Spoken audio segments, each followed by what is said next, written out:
Good morning and welcome to the Legit Radio. Oh, Jesus. It's been a while.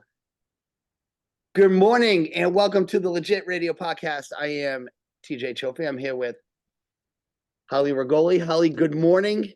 Good morning. Well, you got my name right, but you didn't get our show name right. I got it wrong again? You did. You said it twice, but that's okay. I'll correct it. Welcome Tell to the Legit Real Estate Podcast.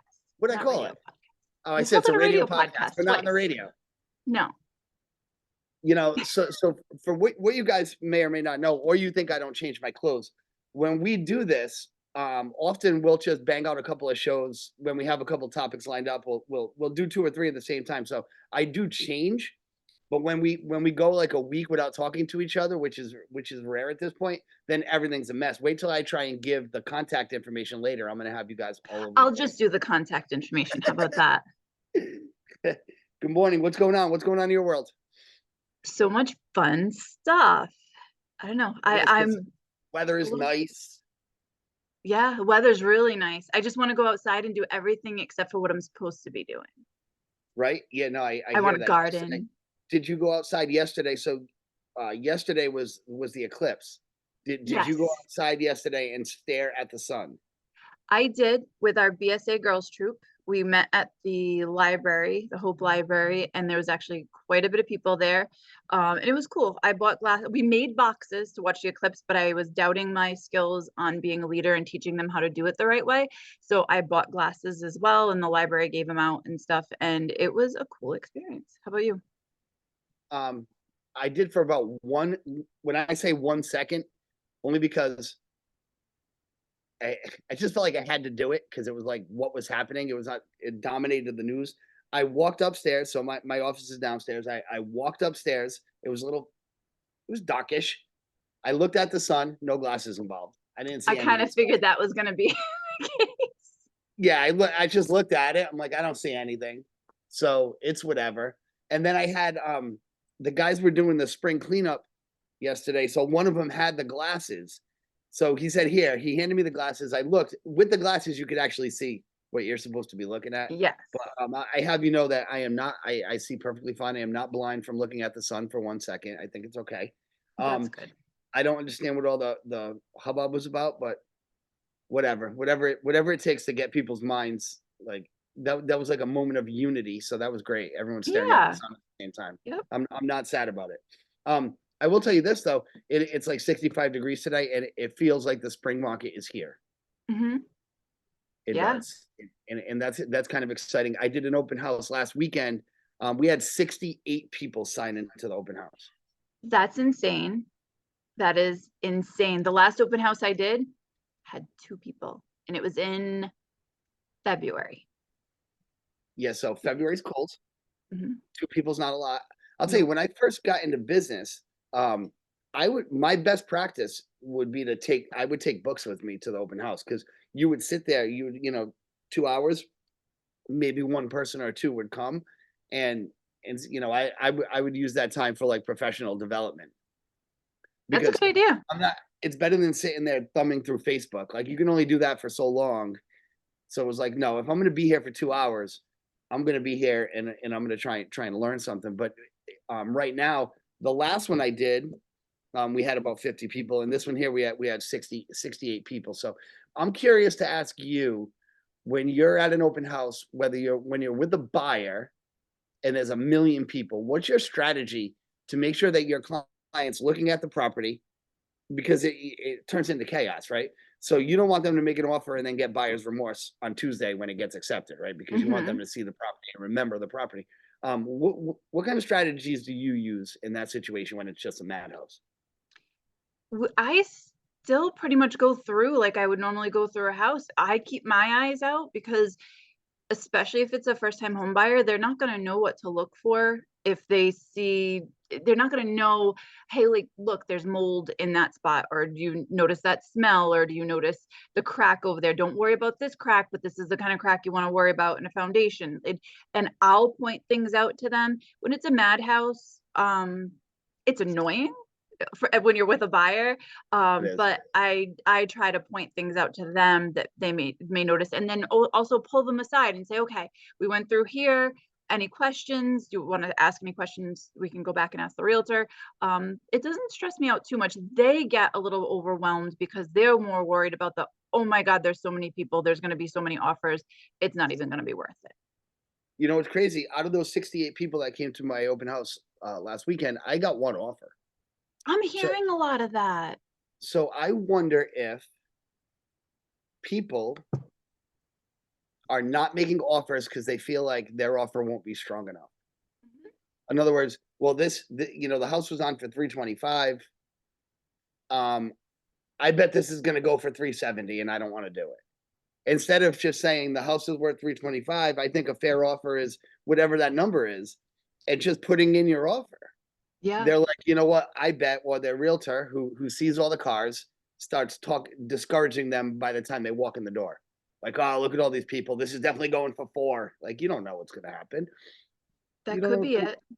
There was someone else in our office. We were at our mastermind last week, and they said they had 40 something people come through their open house and they only got 2 offers out of it. And I was like, that's pretty crazy. And but I remember last year, if I had an open house, if I had that many people come through, I got at least 6 or 7 offers from Yeah, it. my favorite number is 3. I prefer to have 3 offers so I can play them off each other a little bit and try Yep. and negotiate terms and things. But 1 offer after all those people, now the seller's like pretty much in a bind because now Hmm. it's like, listen, man, the whole market saw this house and this is the guy we've got to work with. Yep. Yeah. Here's what makes me nervous when there's a million people at an open house. It's when they're out of my sight and there's a whole bunch of people, because I think the general population doesn't know what they're talking about anything. It doesn't matter if we're talking about real estate, cars, sports. Yeah. Most people don't know what they don't know, right? And then you start hearing, there's always like some guy out there in the basement who came in off the street, signed in, wants to look at the house, but now he's going to tell you everything wrong with the house. Hmm. And this In guy, front of he everybody knows else. in front of everybody else, right? So he's going to tell you, um, he's going to give you his version of the home inspection, and the reason he knows this stuff is because he's lived in his house for 55 years and it's perfect. And we had some of that. So I overheard someone in the back talking about how there's rats. There's rats at the house. Now, there's no rats at the house, for God's sake. This house is so far away from water. I don't know where the rats would drink, right? What there is a dog that digs under the shed. So the dog digs the holes, but now I got this bozo on the deck talking about how, he's telling, as the people are coming out, make sure you look at those rat holes, right? Oh my And you just God. can't wait for the guy to leave. And you want to tell his realtor, like, dude, get control of your client. He doesn't know what he's talking about, for one. And number 2, that's not his job to be a tour guide, right? Yeah. So I worry about that kind of conversation. How do you feel about that? Those drive me nuts. Hmm. Absolutely nuts. There's a lot of people that don't understand. Now, I think back to my flips, right? And everybody's got their own opinion on stuff, and it's different when it's your own house versus your client's house as well, Right. because when I'm the one that was physically there doing the work, caulking things, making things nice, and then you got people coming through and they're like, oh well, this is crooked and this doesn't line up with that, and I'm like, well, we had to do it this way because of this reason. But they're like pointing out every little thing wrong, and they're like, oh, this is just a chop job, and I'm like, no, it actually wasn't. I actually was the one doing the work or hired someone and oversaw it. And it's not a new construction. It was an older house made new and refreshed. And you've got people that everybody's got their opinion. It drives And, me up a wall. and my thing is, if you don't like the house, just leave it. That's all. Mhm. Fine. Yep. You don't have to like it. I mean, I'm not like I'm not an interior decorator. Let's put it that way, right? So Mhm. so I'm not anything that I flip. Um, I'm just buying based on cost, durability, and then I just hope the colors work, right? I'm not. It's never. It doesn't look like it's on HGTV, but I'll tell you what. You can move in there, and I try and do things that can accommodate, like, not lower income, because of course they got to qualify for the loan, but it's a good place where you still have opportunities to make it your own, right? Yeah. So I'm not putting waterfall showers in and all this kind of No. stuff, right? I'm just giving you a house where you can move in, right? And it usually attracts first time buyers, young couples, and things like that, which is great. Yeah, and you wanna keep the price reasonable for anybody to be able to go in. I stick with the same colors. I literally have just a color on file at Sherwin-Williams, and I'm like, "I need gray and white." We did that. We're That's doing it. that. But your opinion, if you don't like the house, that's fine. Just leave. Just don't try and Yeah, talk some other guy out of it because that's not the way. I have learned though on my own stuff. I don't show it anymore. Like we're doing lock boxes. You want to rip it apart, do it without me. yeah. I don't want to hear it. But I sold my primary residence going back 4 or 5 years. This guy came back with the inspection report and like 47 things he was going to fix. And I'm like, dude, I didn't know about this. I'll do this. I'm not doing anything else. Take it or leave Yeah. it. See you later. Um, but when you're with a client, you can't just say that. So that was one thing was the side conversations and the know-it-all uncle who's there to just rip the house apart, right? It's a I you stuff. really, really don't like when people bring their parents or their, like, know-it-all relatives, because they really are. Think about it. They probably bought their house 30 years ago, and they've been living in their own house all that time, and they don't know what's out on the market right now, and they don't, but they know everything. And things are built differently now. Things are made out of different materials. Things are just different. I bet you go to their house and they've got, a kitchen from the 1960s. Right, but they know. And They and know everything. so let's just use my father as an example. Every house on the market is is way overpriced if you ask him. Yes. Like he got his house for like 40 grand. Mhm. But like, he looks around the neighborhood and every time a house pops up in his neighborhood, you believe what the Rossies are gonna ask for that house? And I'm like, Dad, Oh, that's I probably could they're probably gonna get a little bit more. That's ridiculous. And then you see 65 people there. So who's wrong, Dad? yep. Who's wrong? But you have those people that are shooting it down on price. And the other thing, when you have a super busy open house, and I try and be aware of this when I'm representing buyers. If I know a house is priced at the lower end of the value range, I try and tell my clients not to bring your extended family because there's already going to be a million people in that house. I'm not showing warehouses, I'm showing ranches with 3 bedrooms. If you bring 8 people, it's like you're inviting a birthday party to the showing. Mhm. And now everything feels small. People are, excuse me, in the hallways. And it Yeah. wouldn't be that if everybody just took, let's bring the decision makers. I mean, I understand you got to bring your kids, but we had folks roll up with 2 cars. I thought it was 2 separate groups. I asked them to sign in separate, and they're like, no, we're all together. It was 9 people. Oh my Like, come on, gosh. guys. Come on, what are we doing? Though, there are people with extended families that are actually looking, and I've run into that a lot, looking to move into a house where they can actually have multi-generational living and all live together because it's getting harder and harder to afford houses. That's And they interesting. need to care for it. It's helpful. The older parents can help care for the younger kids, and then the as they age, they can be helped to be cared for and stuff. So I'm seeing that a lot too. You know, I haven't had a buyer that's in that situation. If I did, I would be inclined to call the listing agent and be like, listen, buddy, I know your open house is from 12 to 2, but I'm coming in here with 14 people right now. You want us to come at 2:15? Do you want us to come at 11:45, or do you want us to just crash the party? Because I come from a family with 8 kids, so by no means am I against Mhm. like rolling in someplace with 10 deep. Like we used to do that. Like, anywhere we went, that's how many there were. So we're just coming. So but if we were going to look at a house, or my father would go look at a car, you would either like someone's making the decision, maybe you get a babysitter, I don't know. But I feel like when there's already going to be that much volume, I mean, you're parked a quarter mile away. Maybe have someone stay in the car with the kids and come one at a time. I've seen that move done. You go first, I'll go Yeah. second. But when they rolled in, and what happened was, unfortunately, it rained on Saturday. But we had 2 people just tumble down the stairs. Oh. So, so, Now I so know you find that funny, I but do. I find were it they hilarious. okay? I don't know because I didn't see the bottom of the stairs, but I got to tell you, I thought the shit was funny. So the way we approached it was I greeted people as they came in, and then I had someone helping me to sign Mhm. in and kind of point direct traffic. But once the stairs got wet, she did a great job. She was like, those stairs getting wet. You should warn people. Okay.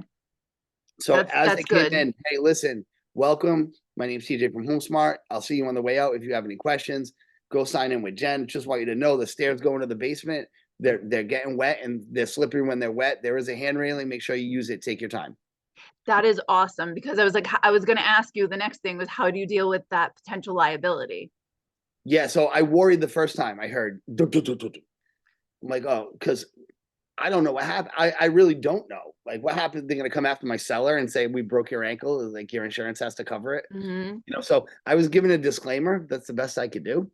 Um, and it was kind of like it's a ranch, so you kind of had to go downstairs. It's not like Yeah. it was like that's half the houses down there. Yeah. So yeah, boom, boom, boom, boom, boom, boom. Wicked, wicked funny. It's Not not the first funny. time. It kind of is funny. Falling is always going to be funny.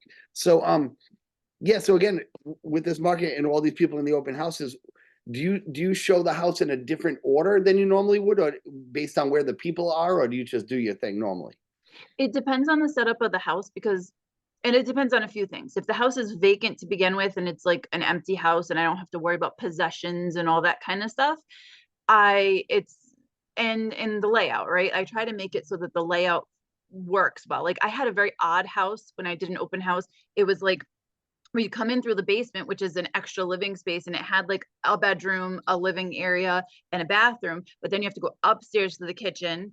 I would greet people there, kind of explain to them the layout of the house, and then just let them go. I'd rather, for the most part, let people go and explore on their own and say, hey, I'm here if you have any questions. But if I do, I always try to have somebody else with me at an open house, especially if it's a busy time of year. I'd rather have two sets of eyes on everything and two sets of people available and help guiding people around. Now, especially if it is a house that has, it's occupied and my clients have possessions, first of all, I say you lock up anything valuable, don't leave anything out that people can easily take, because you never know. Yeah, so And cash, jewelry, prescriptions, and yeah, firearms. Like, yep, lock that stuff up. yeah, Because I don't want to hear that your gun got taken because your dumbass left it in the closet in a case that says my gun. Like, yep. Having to explain to people, people open doors and yeah, drawers and everything else. So just hide. I'm thinking of other things. Hide everything you don't want anybody to see. right. um, but yeah, I still usually pretty much keep the same routine. It's just I may grab extra help when it's busier. For sure. I'll tell you. So when I show a house, I prefer to do the basement first and then work our way up so that when we're having that summary conversation, which I prefer to do it outside, first of all, I'd rather talk Mhm. outside, but I don't want to talk in the basement. Right? I'd rather get the basement over with and then we'll go talk in the living room or in a bedroom, wherever we're going to talk. I'd rather not be doing it because, I mean, my basement's finished, but if you got stuck in the boiler room, I mean, it's a boiler room. Who wants to sit there and talk about what you think about the house while Yeah. you look at every wire hanging? Um, but sometimes in these situations that's where everybody is, and it's like, well, I'm gonna go there when that kind of crowd moves along. I do definitely like having someone. I'll tell you what I didn't mind. The only thing about 2020 that I was not mad about was the way we were able to conduct open houses, and everybody Yeah. was kind of on the same page with it. It was like, okay, we're gonna do it in scheduled 10-minute intervals. Come in one door, go out the other. Hmm. But now that that's over with, it's hard to maintain. It's hard to continue that. Like, now people just all show up at the time you're starting and they just run through. But you know what, though? I don't think there's anything wrong with still keeping people in line outside and only letting so many people in at a time, because then it gives people an opportunity to go through at their own pace and without it just being so crowded and overwhelming. I remember, oh my gosh, during COVID, showing up to open houses, and especially because the interest rates were so low, it was like we had to, first of all, keep people separated, and second, the lines were, you were waiting in line half hour, 45 minutes sometimes to get into a house. Mhm. But it's understandable, and I'll still, if it's really crowded and I don't want to let that many people in all at the same time, I'll still kind of space it out a little bit and say, okay, can you just wait and we'll send you in once a group comes out. You know what made this house even worse is there was one way in, one way out. Like, Ugh. you can go out the back door, but you would have ended up in the backyard, and then you still had to come back in through the house to leave. Yeah, and then you're It was kind of, muddying it up, and was that on a so rainy now they're day? coming and going. And then, have you ever had cops come at an open house or any kind of showing? No. All right, so during 2020, I had the cops called on me multiple times for having too Really? many people in line where the neighbors were calling saying they weren't far enough apart, Oh my which god. which I know this is a real estate show, but if you know my politics, you know how I feel about that stupidity of being standing 6 feet apart outside. But I had one cop, it was cool, it was North Providence, and he was like, listen, the neighbor called, I have to show up. What time are you out of here? I said, 2 o'clock, whatever the time was. He's like, all right, go about. I had another one that asked me why I wasn't enforcing the mask policy on the sidewalk. On the sidewalk. I was like, buddy, I'm in the house. I can only be where I can be. Ugh. Like, I can only do what I can do. If that guy's not going to wear a mask 100 yards away, do you want me to take a blowhorn? Like, what am I doing? But this weekend, I also had a cop show up. For what? So I thought he was showing up because the neighbors called. I honestly did, because they block driveways. Like, people don't give a damn. Like, Yeah. our sense of community is like in the gutter. No, People everybody's out blocking. for themselves. They don't care about anybody Yeah. else.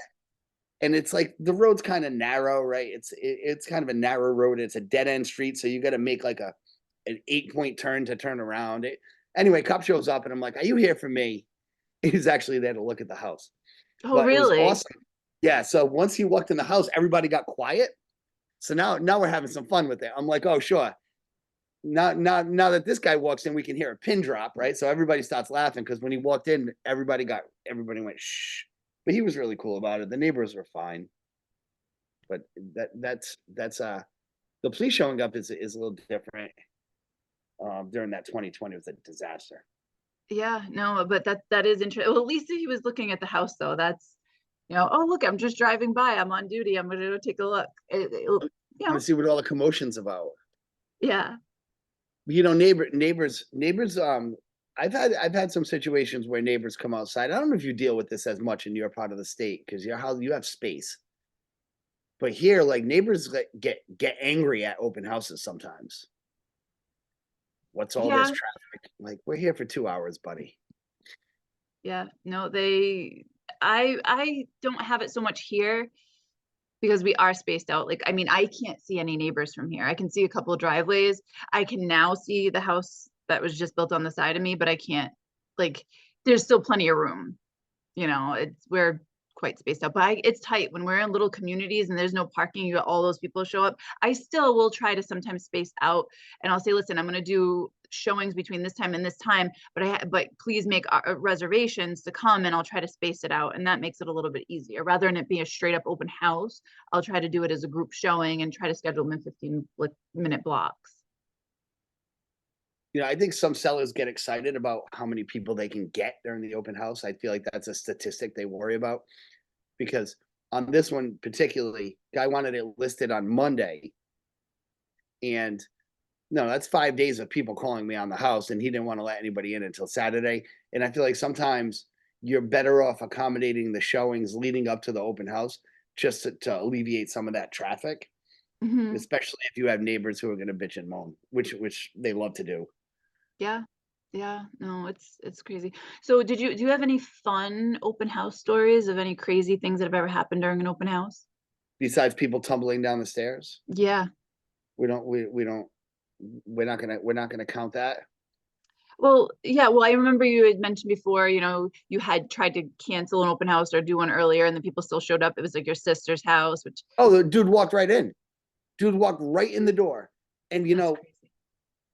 I'm not always the best with signage. Like I'm really not. So sometimes I'll have I have a my open house sign hangs from my for sale sign. So when I leave, I'll take the open house sign. But many people will see the for sale sign and they got their dates wrong and they'll just walk in. Actually, on similar, we had people that missed the open house that were giving themselves a tour of the property like the next day, just walking around the backyard. So the Oh my seller calls God. and says, "There's a. Are you expecting anyone at the house?" And no, there's a guy walking around. So I live pretty close. I took a ride up, and the guy was like, "Well, we missed the open house yesterday. We figured we'd come check out, see what we could see today." So here's this guy walking around the yard, like sticking his head in windows, and the seller's like, "This is like you're creeping me out, dude. Oh my God. That is like Yeah. so not acceptable. Was he a realtor or was he just, No, he was just some guy. ugh, that's Yeah, but creepy. he knew about the open house the day before, so it appeared he was in the market. But would you ever do that? Would you ever do No, that? Like, at what point is no. that a good idea? FYI, public service announcement. It is not okay to just walk around houses that are for sale without making an appointment, preferably with a You know, you realtor. can. I understand driving by. You want to drive by. You want to see the neighborhood. You want to see the street, whatever. But yeah, he got out of the car. He was in the backyard. When I got there, God. he was on the side of the house. Like, Yeah, no, that can I that help is you? not okay. Not No. okay. In certain parts of the state, you'll hear 2 clicks. That's my part of the state. So it was Yes. funny because I was a little bit off topic, but we were at my husband's aunt's house in Cranston the day after Easter. And we hear the shaving the haircut, da, da, da, da, da, Yeah. on the door. And we're like, oh, my husband's here because he was coming from work and he was coming later. And my husband's uncle opens the door and it's some guy trying to sell like energy. And I'm like, oh my God, I'm like, we don't get that where we are because you show up where we are, you're getting your butt chased by a dog or you're getting a shotgun in the face. People just don't show up in the country. Plus, a lot of our driveways are super long. Like, if somebody comes up your driveway and it's not a delivery person, like, everyone's freaking out. Like, it's just not something you do. So my driveway's long, and we live behind a gate. So I happened to go to high school with my mailman. So he has the code to the gate, but if we have a package, he doesn't want to leave it at the mailbox because it's so far away. Mhm. He'll bring it up. It still scares the hell out of you though, because if you're not used to people at the door, like my kids, like if the doorbell rings, my kids will come flying from wherever they are in the house. The dog will start barking like the apocalypse is upon us because it just doesn't happen to us. Mhm. But when we live on the other side of Johnston, I mean, those solar guys, they'll knock on your door. You tell them no on Monday, they come back on Tuesday. Like, I oh, can't I know even you said believe that. yeah, or people trying to sell windows. The window guy, he was persistent, relentless. We actually bought a window off him that was way overpriced. And we had no Mhm. money. I don't know why I felt for that, but they are relentless. Those guys, I give them a lot Oh, of credit. We sell a it's easy million to houses fall if for. you know how to do that, or if you had the balls to do it. It blows my mind when I like being in the city and having that happen and somebody coming to the door. I'm like, nobody comes to my house unless they're a delivery person. We all have cameras outside. We're all like, oh, in my town too, somebody pulls in the driveway, it's posted all over town. Has anybody seen this person? Has anybody seen these plates? Because we're all like vigilant because who knows if somebody's not home. A lot of us have ring doorbells. If someone's not home, they're like, who's this suspicious car in the driveway? Because the driveways are long and people will come up and they'll do stuff, shady things. And, I you know, mean, that's like every Dateline is in your neighborhood, yep. or one that looks just like it.